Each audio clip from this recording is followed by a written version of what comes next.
নমস্কার বন্ধুরা, ভোরের আলো রসোই উইথ ব্লগে আপনাদের সবাইকে স্বাগত জানাই। আজকে আমার রেসিপি ফুলকপির বড়া বা ফুলকপির পাকোড়া। এর জন্য আমি এখানে একটা ফুলকপি নিয়েছি, এই দেখুন। তো আমি এখন এই ফুলকপিটাকে ছোট ছোট টুকরো করে কেটে নেব।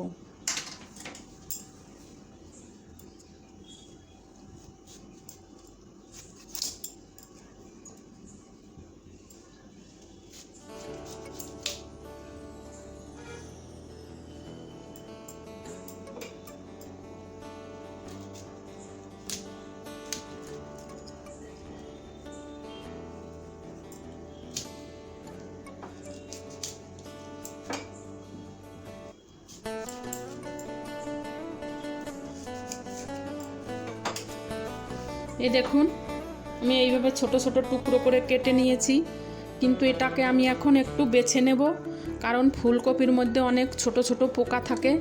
তো আমি এখন এটাকে ভালো করে একটু বেছে নেব। দেখুন, আমি ফুলকপিগুলোকে ভালো করে বেছে নিয়েছি। আমি এখন এটাকে ধুয়ে 5 মিনিটের জন্য একটু সিদ্ধ করে নেব।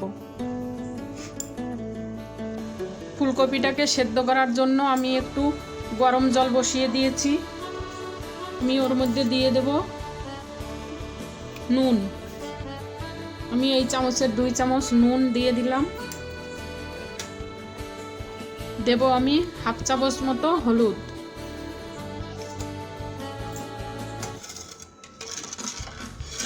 দেখুন, জলটায় আমার জাল উঠে গেছে। আমি এখন এই ফুলকপিগুলো ওর মধ্যে দিয়ে দেব।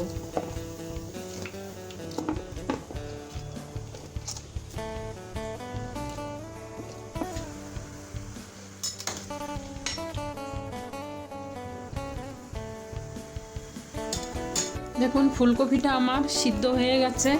আমি এখন এটাকে এই ঝাঁঝরিতে করে আমি জলটা ছেঁকে নেব।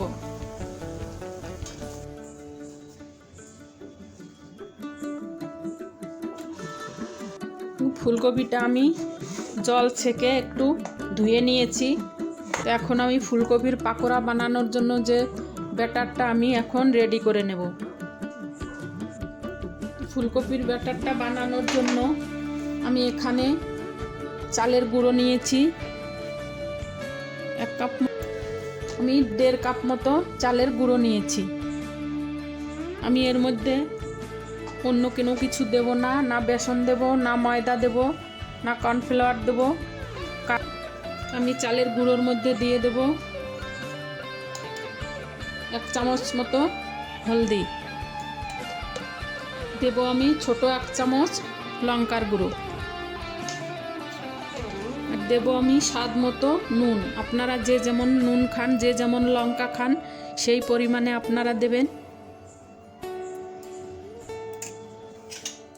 চালের গুঁড়োটাকে আমি ভালো করে মিশিয়ে নেব। আমি এর মধ্যে কোনো মশলা ব্যবহার করব না, বিনা মশলায় আমি বানাবো। আমি এখন এর মধ্যে অল্প অল্প জল দিয়ে আমি চালের গুঁড়িটা ভালো করে মেখে নেব।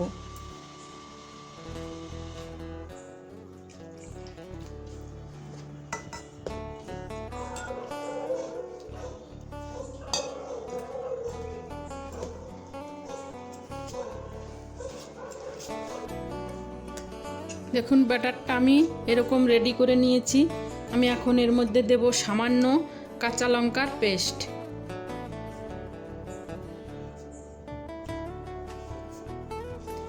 দেব আমি একটু আজওয়ান নিয়েছি, আমি আজওয়ানটাকে এর মধ্যে দিয়ে দেব।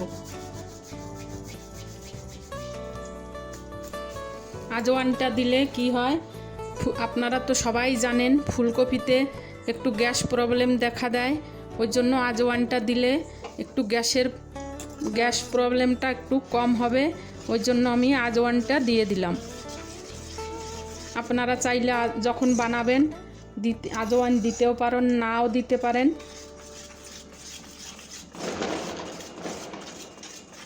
দেখুন, ব্যাটারটা আমার রেডি। এই দেখুন,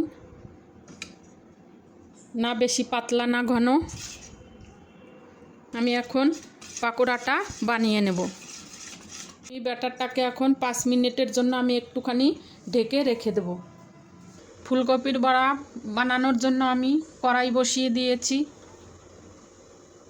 কড়াইটা আমার গরম হয়ে গেছে। আমি এখন দিয়ে দেব সর্ষের তেল। বড়াটা আমি সর্ষের তেলেই ভাজবো।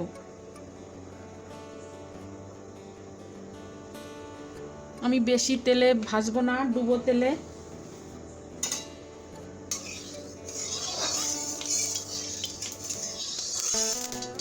তেলটা আমার গরম হয়ে গেছে। আমি এখন এই ফুলকপিগুলো দিয়ে এক এক করে বড়াগুলো ভেজে নেব।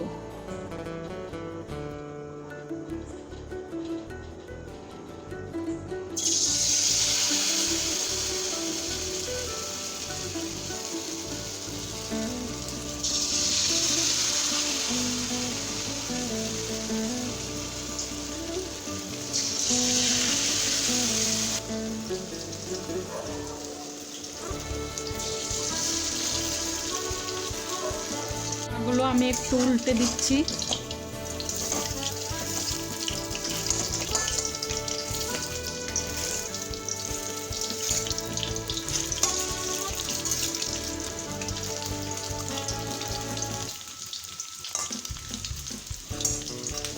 বড়াগুলো আমি একটু 2-3 মিনিটের জন্য ঢেকে দিচ্ছি।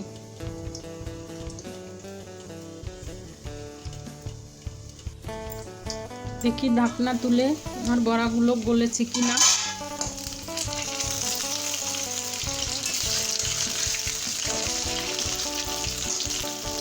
দেখুন হয়ে গেছে আমার বড়া।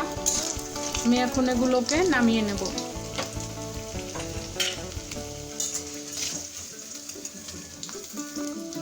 এই প্লেটে নামিয়ে নিচ্ছি।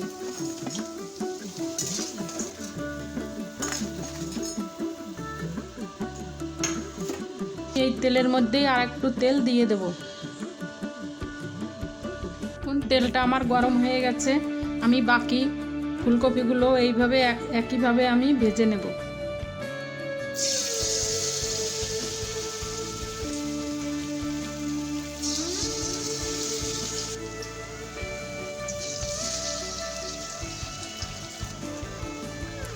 আমি ফুলকপিটাকে 2-3 মিনিটের জন্য একটু ঢেকে দেব।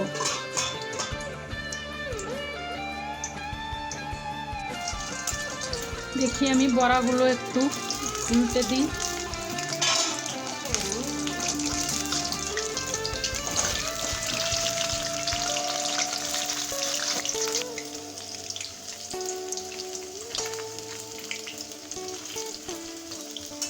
এখন আমার এগুলো হয়ে গেছে। আমি এখন নামিয়ে নেব। আপনারা এই ফুলকপির ফুলকপিগুলো ছোট ছোট করে কেটেও আপনারা এইভাবে বেসন দিয়ে বানাতে পারেন। আমার এই বড়াগুলো হয়ে গেছে। আমি এইগুলো এখন নামিয়ে নেব।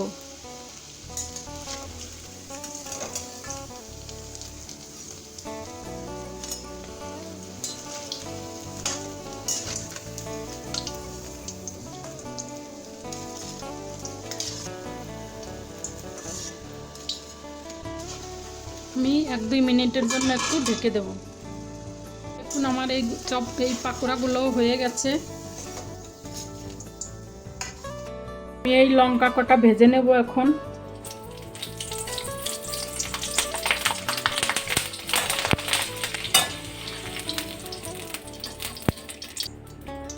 আমি গ্যাসটা বন্ধ করে দেব। এই দেখুন ফুলকপির পাকোড়াগুলো হয়ে গেছে। আমি সবগুলো ভেজে নিয়েছি। তো আশা করি আপনাদের ভালো লেগেছে, পছন্দ হয়েছে। যদি আমার এই রেসিপিটা আপনাদের ভালো লাগে, পছন্দ হয়, তাহলে আপনারা লাইক করবেন, শেয়ার করবেন আর কমেন্ট করে জানাবেন কেমন হলো। আর বাড়িতে অবশ্যই একবার এইভাবে বানিয়ে খাবেন। এটা যখন বিকেলে আপনারা চা কফি খান বা দুপুরবেলা ভাতের সঙ্গে, ডাল ভাতের সঙ্গে এটা আপনারা বানিয়ে খেতে পারেন। বা এটা টমেটোর সস বা যে কোনো চাটনির সঙ্গে আপনারা এটা বানিয়ে খেতে পারেন।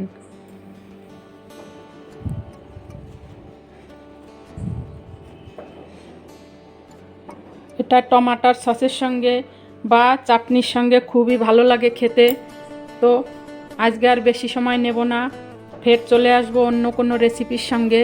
তৎপর্যন্ত আপনারা ভালো থাকেন, সুস্থ থাকেন, যে যেখানে আছেন সবাইকে নমস্কার, ধন্যবাদ।